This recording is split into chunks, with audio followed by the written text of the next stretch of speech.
What's going on, everyone? Welcome to the Stokastic Fantasy Football channel. My name is Matt Savoca at Draftaholic, and we are here answering all of your fantasy football start-sit questions. We're going to be talking about Game 1 of 272 NFL regular season games in the 2020.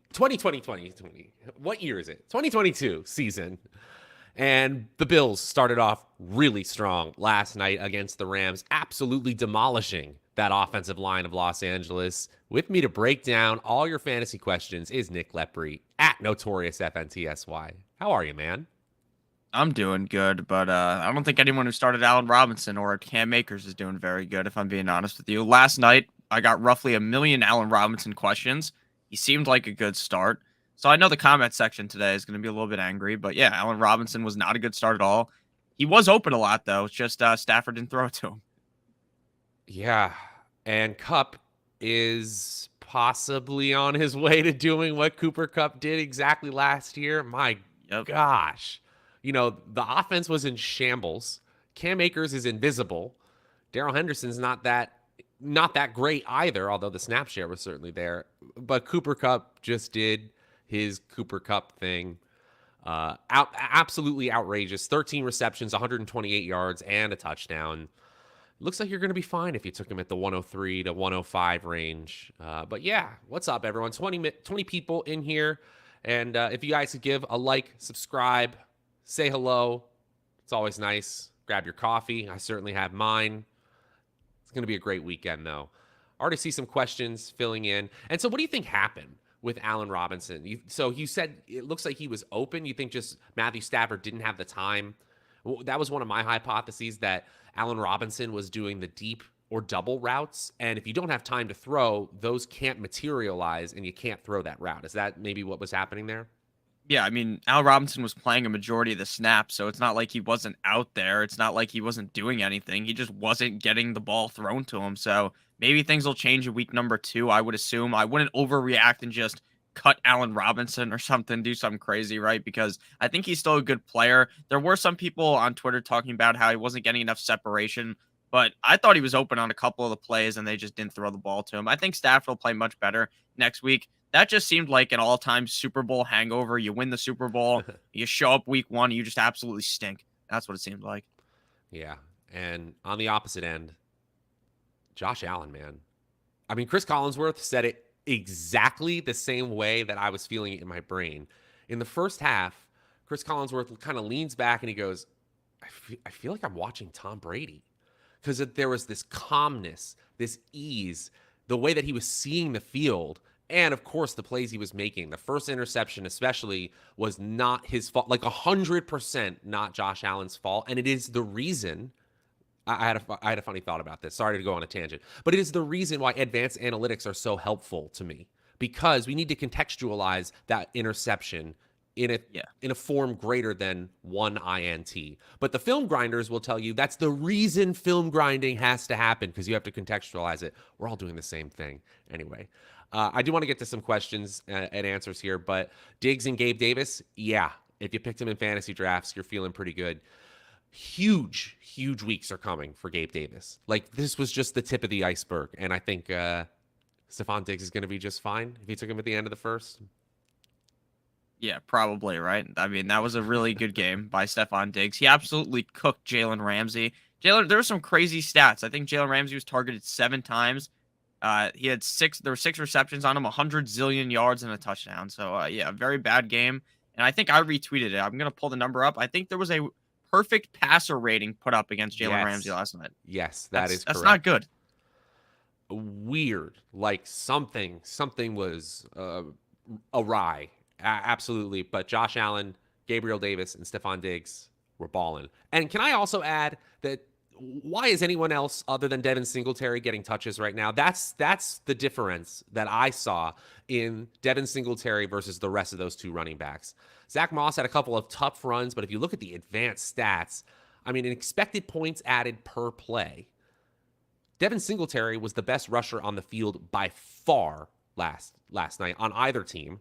And in the pass game, excuse me, he was as good in the passing game as anyone. As Dawson Knox, who's better than him in terms of per play efficiency. This guy should get more touches than 10. I think it's coming. And James Cook fumbling on his first play definitely put him in the doghouse. Yeah, I mean, it could have been Kareem Hunt-esque where he fumbles and then gets the ball back and does amazing things, but that's not what happened at all. I mean, I was a big Devin Singletary guy all offseason, and I was basically saying that I thought he was significantly better than James Cook, and that is the case. Now, I guess those people in best ball leagues who drafted Zach Moss might be kind of excited. If James Cook's just going to be doing this all season, maybe Zach Moss really does have a role in this offense. And that is kind of annoying, though, if you drafted Devin Singletary, that Zach Moss is this involved. It's okay. I mean, I thought it was going to be 10 to 18 touches per game. This was definitely the floor in terms of opportunities, but that doesn't mean he won't come, especially if the efficiency when on the field is significantly better. All right, let's get to your questions here. We'll start at the top. DJ Moore or Cortland Sutton in a PPR league? Nick, go to you. I would go with DJ Moore this week. I like Sutton a lot. These are two guys that I have ranked inside the top 24. I just think Sutton potentially has the better matchup in this game because we know that DJ Moore is the clear number one receiver, and with Sutton, he might be the number two behind Judy. So I just roll out DJ Moore for this game. Again, the matchup for both of them is ideal, but I'd go DJ Moore personally. Yep, just a little bit more certainty, just as Nick laid it out for me, because Jerry Jeudy is going to have games where he sometimes matches or out targets Cortland Sutton. I'll go with DJ Moore by a hair. You got pretty good wide receivers if you're dealing with that issue. DJ Moore or Josh Jacobs in the flex full PPR. Yeah, I would definitely go DJ Moore. Some people tried to talk me into Josh Jacobs last night. I think it was Captain Spock. And I get why you might want to play Josh Jacobs because last year against the Chargers, he played really good. I'm just worried about them going to more of a committee system, which just was not the case last season. So I would go with DJ Moore pretty heavily over Josh Jacobs. Like, I think DJ Moore, just on projection based, is projected for significantly more points than Josh Jacobs, at least in my mind. This is a floor and ceiling argument for me here. I think DJ Moore is projected for more points, but he has a little bit more variance because he's a wide receiver. If you're looking for exactly 10 points, I think your probability is really good for Josh Jacobs. I don't know if he's going to get the bell cow workload. I do think DJ Moore is a number one wide receiver, but I think there's going to be some variance just based on the fact that he plays with Christian McCaffrey and Robbie Anderson. DJ Moore is higher projected, higher in my rankings, but if you want a floor play, Jacobs is startable. That makes sense. All right, let's move on down the list. Sorry. I really hope that Akers looks better than he did last night. That didn't look good. Yeah, I mean, that was embarrassing. Do you have Akers in any of your leagues? I feel like I faded him in basically every single draft. This isn't something that I'm super happy about because I loved him coming out of Florida State, but I had 0 Akers in best ball this year. It's just sort of a baseline stat thing. I want players who come back from Achilles to have more explosiveness. I'm rooting for them, but at the same time, if you bet against them, it's been pretty solid odds, unfortunately. Okay, someone asked this. Cup for Pittman and Mixon. Which side would you be on? Would you want Cup or Pittman and Mixon let's assume a half PPR? I'd probably want Pittman and Mixon, but if I'm being honest with you, I probably wouldn't do it. Like, after what I saw, like, unless your running backs are really bad, right? Say, instead of, like, Mixon's going to really step those guys up. So maybe you went hero running back and you have one of those better running backs from the second round, and then you don't really have anyone, say Devin Singletary is your RB2, then sure, I would do that. But most situations, I just want the guy that can score. Literally, Cup could score more points in 1 week than Pittman and Mixon can combined. So we saw the possibility just from last night's game. So I would probably keep Cup personally. Yeah. So from a projection standpoint, once again, Pittman and Mixon probably looks nicer. And then when you think about it, would you trade a late first and a late second for a top first round pick? A lot of people might do that. However, fantasy football is a game of league winners. There are a small amount of league winners. And if Cup is going to be that guy again, what are you doing getting rid of him? So I think, as weird as it sounds, Cup is probably the side I want to keep. Okay, Ramondre Stevenson or Dameon Pierce in that flex PPR spot. Where are you feeling, Nick? Yeah, this is one of those floor versus ceiling ones. In my opinion, I think Ramondre is significantly safer, right? I think Ramondre is probably good for 8, 9, 10 points. But I also don't expect Ramondre up against the Dolphins to go necessarily crazy and score like 30 points and win you your week. Whereas I think Damian Pierce's floor is significantly lower, but I also think his upside is much more. And I'm someone who isn't as safe of a player, right? I don't want to go super safe. So I'd go with Damian Pierce. I understand the risk is there. Obviously, not the most ideal matchup against the Colts, but if he is the receiving down back, like if we don't see Rex Burkhead really work in too much, then Damian Pierce really could have a good game, even if they're getting destroyed. I actually think these are both low key bad matchups in Football Outsiders DVOA. Both Indianapolis, which is Damian Pierce's opponent, and Miami, Ramondre Stevenson's opponent, were in the top 10 in defensive value over average. They're tough defenses. So I actually would take Pierce, but only Huh. because one coach has called Pierce the starter and the Patriots have done nothing of the sort for Ramondre Stevenson. I don't feel great Yeah, about these in a full PPR, but I think Damian Pierce, based on the trajectory he showed in the preseason, is in line for at least 50% of the touches in Houston. agreed. That makes sense. Okay, Nick Greens asks, is Rashad Penny worth the risk? I would say yes, but he's not like one of my ideal starters, right? On the week, there's a lot of other running backs I'd choose over Rashad Penny. But I think even if they're getting destroyed by the Broncos, Pete Carroll just runs 1950s football. He's just going to run the ball, even if they're losing. So Penny's going to see a decent amount of carries, whether this is a game where Seattle somehow stays in the game or if Seattle's getting destroyed. I think Penny's okay. But again, he's far from an ideal starter for me this week. I hope the efficiency is there, like what we saw at the end of 2021. He was one of the Yeah. best running backs in football. On a per touch basis, he essentially was the best running back in football. It's Yeah. all about staying healthy. Looks like Kenneth Walker is highly questionable. I Yeah. don't think DJ Dallas and Travis Homer are taking a huge amount of touches away from Rashad Penny. Just stay healthy, Rashad Penny. That's all I got to say. Full PPR, looking for a flex start. Ayuk, Ramondre, again, Devontae Smith or Devonta Smith, that is, or Rashad Penny. Okay. Oof. I think I would go. Oh, I don't want to. I'll go Devonta Smith. I think he has the highest upside out of this group. I'm looking at my projections right now.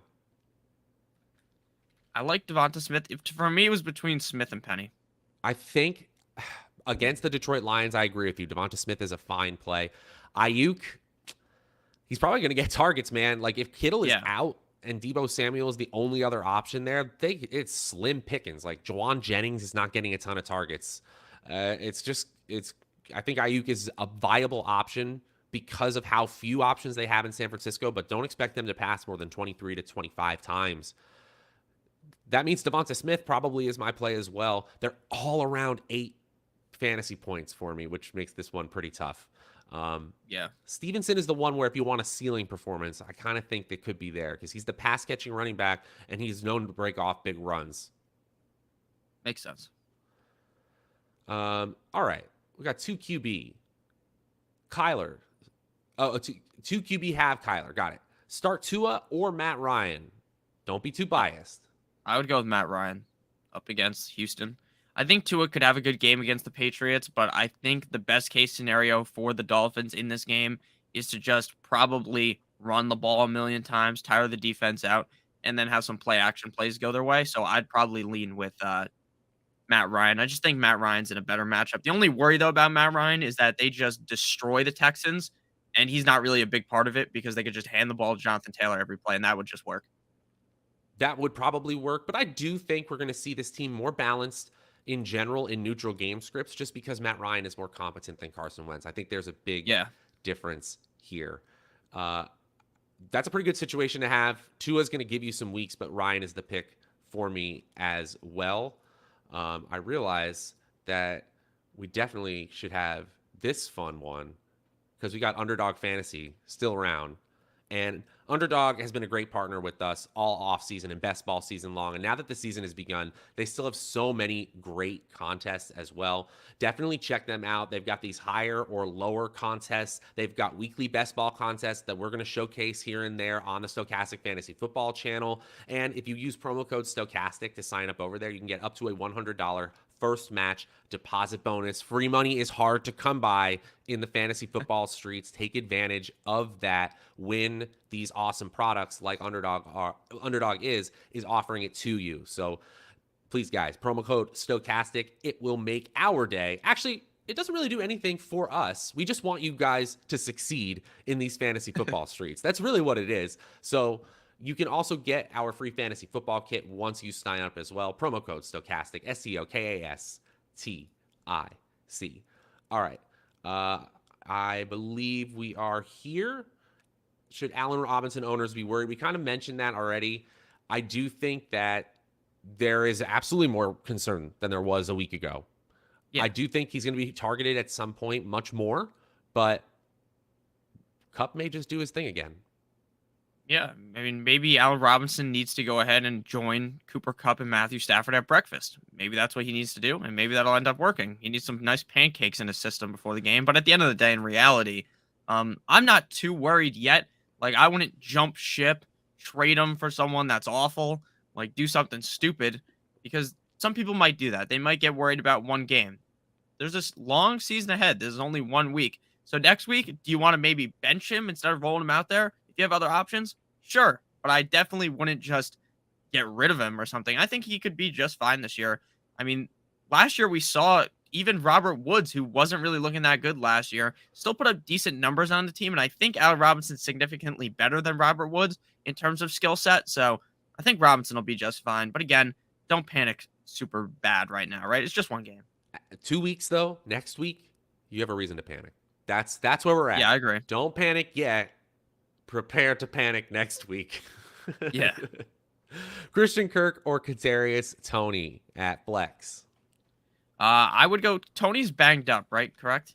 He's going to play, though. He's going to play. I think this begins the Christian Kirk wide receiver 1 tour. And I don't mean that he's going to be a wide receiver 1 as in top 12 in fantasy points, but wide receiver 1 on his own team to the point where there is nobody else you really, really want to start in that wide receiver core in Jacksonville. I think he's getting 8 targets. Kirk is the safer play to me. Yeah, I agree. I would start Christian Kirk. I started to really catch on to Christian Kirk at the end of the offseason. I wasn't really big into him early on, but seeing the fact that his usage was just so high with Trevor Lawrence in the preseason and that he was being targeted as well as running in the slot a decent amount, I think Christian Kirk's in for a pretty good season. Up against Washington, I mean, the Washington defense really didn't live up to the hype it had last year. They're without Chase Young. I think the Washington defense is actually fine for fantasy because Trevor Lawrence might just start off on the wrong foot and throw like an interception or something, and they'll be just fine. But I do like Kirk significantly more than Toney at this point. Agreed there. CMC for Mixon and Thielen. So you have CMC and Saquon right now, Super Cyan, and someone's asking Mixon and Thielen for CMC. No. Stick with CMC and Saquon. Roll with your squad. You got this. Yeah, I would not do that. I mean, I love Thielen this year, but yeah, the same argument we just made about Cooper Kupp and why you want to keep him could be the same argument for Christian McCaffrey at the end of this week, right? If McCaffrey scores 30 points, McCaffrey just goes to town up against the Browns, which is not that hard of a thing to do, in my opinion. I think he could do it. So I wouldn't trade away Christian McCaffrey yet. We haven't even seen him play. How are you feeling about the fact that he was added to the injury report? It says a shin injury, full practice was his official logging at the practice yesterday. He's definitely going to play. Matt Rule says he's good to go. What's your read on this? Oh, he's going to be fine. I tweeted out yesterday, like as a joke, like, oh, it's week 1. He's already hurt, right? And then people are like, oh, blah, don't panic. Like, of course, I'm not actually panicking. I just thought it was funny that he's already on the report. I think he like scratched his knee or something. He'll be fine. Did he get like cleated or something? Yeah, that's what happened. Someone like stepped on him. Yeah, that hurts. Flex 1. Amon-Ra St. Brown, Kadarius Toney, Breece Hall, or Damian Harris. Leaning Amon-Ra. So the relatively high total game of Philly-Detroit is not a bad idea. There is more uncertainty in the way that the target distribution goes in Detroit, but I do think Amon-Ra is the best talent there. I actually think Tony is the highest floor player for me, but Amon-Ra is really close. Let me see what the projections have. Yeah, I think you could go with Tony if you wanted. I would lean Amon-Ra. There's some worries about Amon-Ra because the matchup isn't the greatest, but out of all those guys, I feel pretty confident with him. I actually have Amon-Ra St. Brown about a point ahead of Tony in my projections. So floor and ceiling, I think it's actually pretty clear cut here. My number one is Amon-Ra St. Brown. Gotcha. RB2. Who gets the start? Connor, Javonte Williams, or Barkley? You have a great running back core. Yes. Wow, dude. Nice job. I guess it's Barkley, but by a hair over Javonte. And Connor's a great play. Do you have to bench one of these guys? Yeah, this is a very tough situation. I would go with Barkley as well. Connor and Javonte, in my opinion, have better matchups, but I also think you're going to feel like a real dumbass if you bench Saquon Barkley. So I would just go with Barkley. They're all good this week. They're all guys that I would have ranked inside my top 14-ish running backs. So I'd go Barkley. Okay, so we've been dealing with a lot of 2-for-1 offers that have happened or are trying to happen in your leagues right now. If you are about 6 weeks into the season, Nick, and you get a team like this, and you're keeping one of these players on the bench, let's say you're like 5-1 or 4-2, and you're having to keep one of these running backs on the bench, that's when I pull the trigger on a 2-for-1. You trade away Javonte Williams for an Adam Thielen and a running back 2 that looks like they have a good upside. That's when I pull that trigger, because you don't want them sitting on your bench the entire year. But if you have this much in the running back core, you may need a wide receiver at some point, to the point where you may want to get rid of some of that bench value. But right now, Nick, great job. You're looking good for week 1. Let's hope it keeps going. Okay, Ron the GOAT. Pick 2 for the flex: David Montgomery, Breece Hall, Kareem Hunt, Chase Edmonds, Sutton, Ayuk, Devonta Smith. Okay. Pretty easy for me. Yeah, go for it. I would go with I'm not playing Breece Hall. There's been a million questions about Breece Hall. I don't even think he's entered my brain in the questions on if I would play him. I'm going Sutton clearly as the number 1 option. I think Sutton could have a big game. I know we talked about him with DJ Moore. I like more. I like more. More and more. Yeah, I like Moore slightly better, but I think Edmonds and Sutton would be my answer here. I like Edmonds against the Patriots defense. I just think he's the running back 1, and I think the Dolphins are going to look to establish the run early. Don't put Tua in a bad spot early on in the game, and then later on, throw the ball a little bit more. Chase Edmonds has some solid receiving upside as well. I hate to tell you this, Ron. I have David Montgomery projected the highest of this group. Yeah, that's tough. Stokastic.com also backs me up here. Very close behind are Chase Edmonds and Courtland Sutton. But those are the 3 you're deciding between. So if you're narrowing it down to 3, again, it's David Montgomery, Chase Edmonds, Courtland Sutton, and then pick your 2 favorites from there. Or maybe just pick your favorite analyst, because I would go David Montgomery and Courtland Sutton. He would go Chase Edmonds and Courtland Sutton. I think you're in a can't go wrong situation. You're going to do great. Yeah. I mean, Ron's a mod in my chat, so he's definitely going to pick with me, just so you know. All right, I got to go, since this is just... I'm the Allen Robinson of this stream all of a sudden. Yeah, you are. Best tight end stream play this week: Gerald Everett. Ooh. Yep, Everett. I would have said Higbee. How good did Higbee do, like, in fantasy? I think he was all right. Not great, not bad. I got to check the box score heading over there. It could have been way better. 5 for 39. He also had 2 passes doink off of his hands. Yeah. The expected fantasy points are going to look really nice. The opportunity value is going to be there. And that's sometimes all we can hope for, these mid-tier tight ends. Unless you have Travis Kelce, Kyle Pitts, Mark Andrews, we're just hoping for a decent amount of targets, having those targets be high value, and please catch the ball, Tyler Higbee. But Gerald Everett is my stream play that's probably on your waiver wire. And Njoku, that's okay too. I'd go Everett. Though. Everett or Njoku would be my picks. Frank asks, who would you start in flex position, Jalen Waddle or Juju? I have Mike Williams and A.J. Brown in my 1 and 2. Yep, lock it in there. Any tips are welcome. Thanks in advance. Thank you, Frank. Jalen Waddle or Juju? I'm going Jalen Waddle. I think I'm going with Jalen Waddle. I think he's healthy enough to roll with him. I have Waddle about a point ahead in projections. right now.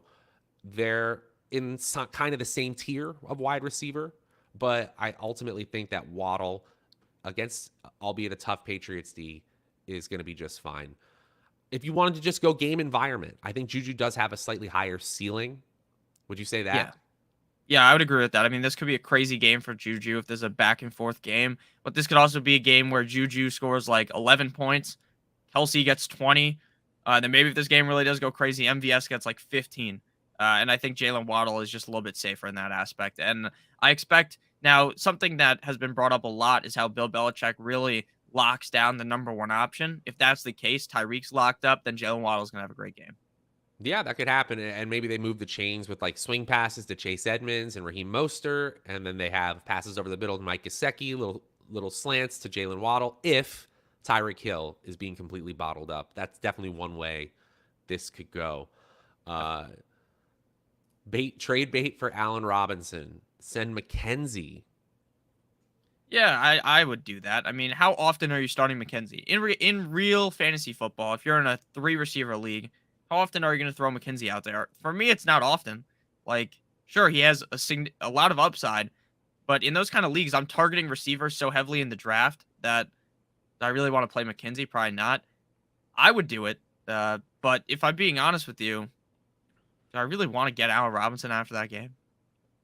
Not really. Oh, you're not even going for Allen Robinson. He's on your do not target list. No, I'm holding him. I'm holding steady. Just like Cam Akers. I wouldn't trade away Cam Akers. I wouldn't trade for Cam Akers. I'm just going to hold him. Same with Robinson. I think that's a fair assessment. I think that's a very fair assessment. It's like, okay, they're in the yellow right now. We just have to wait and see, and we need to react quickly. Here's the problem, though. I think everyone's reading it the exact same way. If he's bad for 2 straight weeks after the season he just had in Chicago, people are going to be like dropping him left and right after spending a 4th-round pick on him. And here's the thing. I'm feeling conflicted because it is just 1 week sample size, and the Bills' defense is very good. Yes. But this is where we can get in trouble and get swayed by preseason noise because there was so much chatter about the chemistry of Stafford and Robinson and how they already consider Robinson a special person in the building. And I fell for it a little bit. I saw a few highlights in training camp in shorts. And when they got on the field, Cooper Kupp just did his Cooper Kupp thing. And Allen Robinson really wasn't anywhere. And I mean, that lazy end zone target makes his day look better than it even was. I mean, he was just a non-factor entirely. So Yeah. you hold him if you got him. You don't. That is the type of trade if I'm going for Allen Robinson and I still believe that I try to pull off. Don't go overboard. Yeah, that makes sense. Penny or Godwin if he's healthy. I'm going to be honest. I don't see any simulation where Penny or where Godwin plays. Right? Do you think Godwin plays? I think there's like a 0% chance. I would prefer Godwin over Penny, but I don't think Godwin's going to play, so I'd go Penny. Even if Godwin plays, what are the chances he gets a full snap share? 0. He could still catch a touchdown or two. That's the way it goes on Tom Brady's offense, but Penny is much safer. Agreed. Thielen or Juju at flex, half PPR? I would go Thielen for week 1. I like this matchup up against Green Bay. I think this team's going to be more pass heavy. We've talked about this all offseason, but I think Thielen's in a really good position to score. Juju could be amazing. Juju could literally be the number 1 receiver at the end of the week, and it would not surprise me. But I'm just going to go with the safety of Thielen and let Juju kind of chill out on the bench, do his TikToks on the bench, and then if he has a good game next week, I'm rolling him out. Doesn't Juju have to do it on the 50-yard line, though? That's where you get all the cred. If you're on the 50-yard line, you do the TikToks. No, That's true. Or it could be like Jackson Mahomes and just do it anywhere. I didn't have over under 0.5 Jackson Mahomes reference on this stream. I should have taken it when I had the chance. Darn it. But I agree. It's Adam Thielen. I'm excited for Juju. And, you saw that quote from Patrick Mahomes saying, sorry, fantasy football fans, it's going to be a different guy every week. I joked around on one of the shows yesterday that I did, and I said what Mahomes doesn't realize is the number 2 receiver on his team performs like most teams' number 1 because of how efficient and voluminous their offense is. The number 3 receiver on his team performs like most teams' number 2 because of how voluminous and efficient they are. The 4 performs like the 3. You get what I'm saying? So Juju, even if he is the number 3 receiver, he's going to be a little bit more efficient and have a little bit more volume than you think. He's a good flex play in general, but Thielen is by far the better matchup this week, Nick. Max Bolognese. A great sauce, a great last name, and welcome back. Seen you in the chat the last few days. What's going on, man? Full PPR, looking for RB2. Starting Dalvin Cook. Yes, you are. Michael Carter. Jamal Williams. Thank you for clarifying there. Alexander Madison or J.K. Dobbins. Okay. You're starting Cook. Carter is the one who's getting the most touches. Then Jamal Williams. Dobbins is the one you're starting once he's healthy. So in my opinion, Carter is the one for this week. Yeah, I agree. Now the only standoff I have to this is if Dobbins plays on a peg leg, could he score against the Jets? Maybe. And could that be a higher scoring performance than Michael Carter? Maybe. You know what I'm worried I'd about, go Nick? with Sorry, no, you say your answer first. I'm sorry. I was gonna say I would go with Michael Carter. I was getting nervous about J.K. Dobbins because I had this like fever dream right as I was waking up this morning that they're going to make J.K. Dobbins active and not play him unless he's like an emergency need. It's possible. That would be bad. Which two out of the following three to start? PPR. Thielen, Amon-Ra St. Brown, or Travis Etienne? Thielen and Etienne pretty easily here. St. Brown's matchup isn't amazing. I think he's a safe play. They're talking about James Robinson again. I'm going to stand by my take. James Robinson is not going to be touching the ball very much in this game. So I think Thielen and Etienne are the plays. I'm going to go with Thielen and St. Brown, actually. Okay. They're close. They're really, really close. I have them like 4 apart in my flex rankings right now. St. Brown over Etienne, but if you went the other way, not crazy at all. Would you guys start Amari Cooper as flex in a full PPR? Yeah. Yeah. Absolutely. I mean, Carolina's D is not bad or not good. Yeah. I mean, the thing that worries me about Amari Cooper is that this team is just so, like, Brissett is just so bad. Like, that is a legitimate worry for me because I watched Brissett last year as a Dolphins fan, and going into the game, like, I bet on every Dolphins game. I did not bet a single game that Brissett was starting because I knew there was no chance we were going to win. The guy's awful. But there's also a chance that this is just a funnel system because, you know, David Bell, they have these other receivers, right? They have Anthony Hughes, the Schwartz. They have a couple of guys, but at the end of the day, those aren't really targets. Like Amari Cooper is this big target that they could just force. They could literally throw 30% of the targets to Amari Cooper, and that wouldn't surprise me. So I've kind of warmed up to Amari Cooper, so I would play him as a flex this week. But that was a long way to answer that question. I'm in.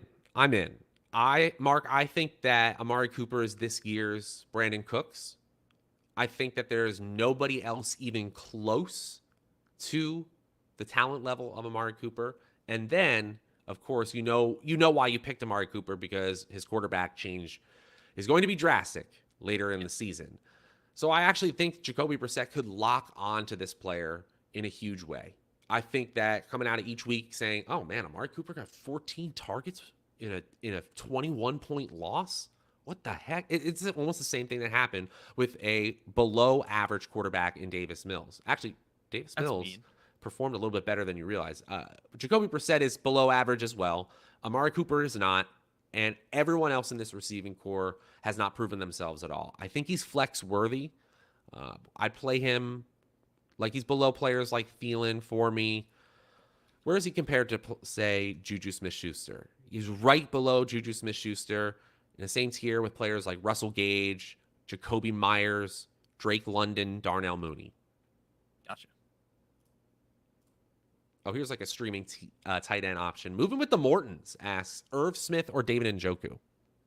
Oof, I'm gonna have to go Irv Smith. Njoku also could have also be in that situation that we're just talking about where maybe like because David Bell's young, they have these young receivers. Maybe Njoku's veteran presence, he's just getting the ball a lot. Now, someone brought up to me, I think that was also Captain Spock brought up to me that Gesicki was being peppered by Jacoby Brissett. I don't know if that's actually true or not because I didn't decide to look it up because I was in the middle of a stream answering 50,000 questions. Professional analyst, Nick. No, it's true. You're how the am I man going of to the look people. it up? There's like a million questions happening last night. I was getting hammered by questions. So I'm like, okay, maybe that's true. Maybe it is. I don't remember. But I do think that Irv Smith is the better play. He is coming off of that thumb surgery. but he seems to be good to go. And again, we talked a lot about this Minnesota Vikings offense. There's a chance that KJ Osborne maybe isn't getting that. He posted that cool picture of him, Jefferson, and Thielen looking all cool. They're like the flight crew or whatever the fuck he called them. But I think that in reality, Irv Smith might be that number 3 target. Yeah. And up against Green Bay, maybe in the red zone, he's a talented player. I liked Irv Smith a lot because when Kyle Rudolph was out in the past, Irv Smith was actually really good. So I like Irv Smith over Njoku. I would have Irv Smith ranked probably 4 or 5 spots ahead of Njoku. Me too. Tight end. Yep. Total agreement there. And I like the game environment better. Mooney or Bateman, flex PPR. We're going to move a little bit faster since we only got about 7 or 8 minutes before we got to get out of here. Thanks for hanging out, though, guys. Really appreciate you this fine Friday. Alrighty. I would go with Rashad Master Bateman, my guy. Yep, going with Bateman as well. I hate that game environment, meaning the weather's bad. The pass totals are likely to be bad in that Chicago, San Francisco environment. If I can stay away, I'm doing exactly that. Running back 2 advice, Dylan or CEH? Oof, I'm going CEH. Dylan's significantly safer, but I think Clyde Edwards-Helaire is the lead back on the Kansas City Chiefs. Now, I'm not going to be disappointed again because I've never drafted Clyde Edwards-Helaire until this year, so I'm ready for the disappointment to potentially come. But there's also a chance that he really is heavily involved, and there's a lot of smoke about Pacheco, all that, but I think CH is the guy, so I'd go with him. Me too. I got him really high on the rankings this week. Bless you, fine sir. I had A-Rob and Face Cup. We feel your pain. That is real tough. Pick 2, flex PPR, Juju, Bateman, Monty, David Montgomery, or Rashad Penny. I'm going with the receivers, Juju, the TikTok Lord, and Bateman. I hate that I have Montgomery just higher than Bateman, but I think from a safety standpoint, I agree with you. Montgomery, again, 11 or 12 points is a solid median projection. Doesn't get 20 points that often, but if you want over 10, a high probability of that. Agree with this take. Woods was the glue, and now they're kind of paying for it. I wonder if it does affect the wide receiver core that to not have Robert Woods. That offense was humming before he got traded. Full PPR, who do I start? Pick 3. MT, Jalen Waddle, Adam Thielen, Rashad Bateman. Fun. For me, it's Thielen, Waddle, Thomas. All right, for me, it's going to be Waddle, Thielen, Bateman. I talked about this last night. I was getting a couple DFS questions in the stream, and I said the guy that's going to burn me is Michael Thomas because I'm probably not going to have much of Michael Thomas, and I could see Michael Thomas literally scoring 30 points. But I could also see him scoring 4 points, and that scares me a lot. Very, very fair. High variance. This is where you look at your opponent. If your opponent is a juggernaut and you're an underdog, or you started Allen Robinson and you're trying to scramble for more points, go for the ceiling play, the one with more variance, like Michael Thomas. If you're looking like you're going to be a winner this week, go for the floor play. Go with Rashad Bateman, who's probably going to get peppered with targets. Should I drop Kenneth Gainwell for Rashad White full PPR? I'm going to say yes, because if you're going for a running back 2 on any team, go for a running back 2 on a better team. That's really what this comes down to. How about you? I'd prefer Gainwell, honestly, because I think Gainwell has a better path to being the number 1 running back than Rashad White. I really think it would take Leonard Fournette getting hurt for that to happen, but I could be wrong. That's just how I read the situation. I love Rashad White this year. I think he's a baller and a star waiting to happen. ETN, Thielen, or Brandon Cooks in your final flex spot. I think Thielen that's for me. Thielen for me. Yep, that's easy enough. Cooks is up there, though. Wow. Stokastic.com's projections on the DFS side have Cooks and Thielen within 0.2 points on FanDuel. Makes That's sense. Very close. Michael Thomas or Montgomery at the flex. Again, floor Montgomery, ceiling Michael Thomas, no? Yeah. Roderick, one of my boys, I would go Michael Thomas. Personally, I'm just hunting for the upside. Montgomery might just be safe. No, I do. I hate Montgomery this week. Yeah, I do.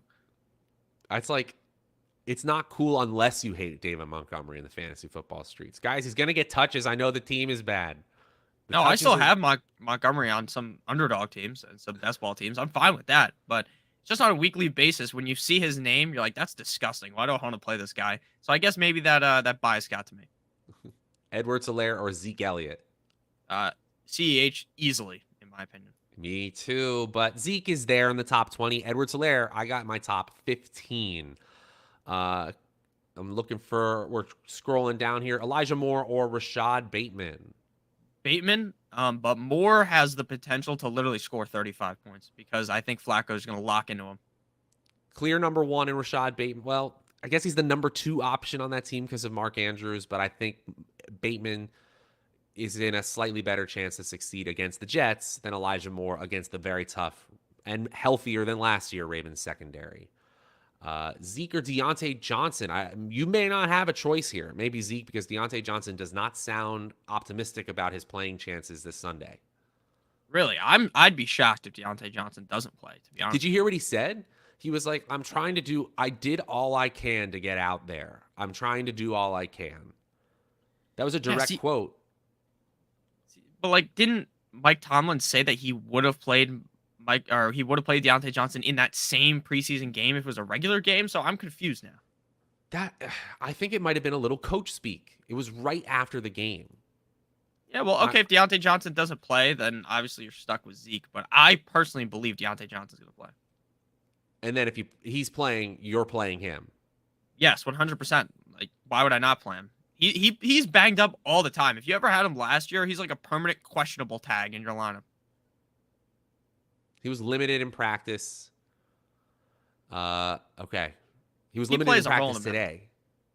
I'm going to play him if he plays. Now, obviously, it's Friday, so limited doesn't mean the best. But exactly. Could be worse. Could be not practicing. That would be way worse. I'd say 40%. Okay. Penny or Zeke? Zeke. Penny. Ooh, okay. I'm going Zeke there. All right, we're scrolling down here. Standard scoring flex. Elijah Mitchell, Dameon Pierce, ETN, or Juju.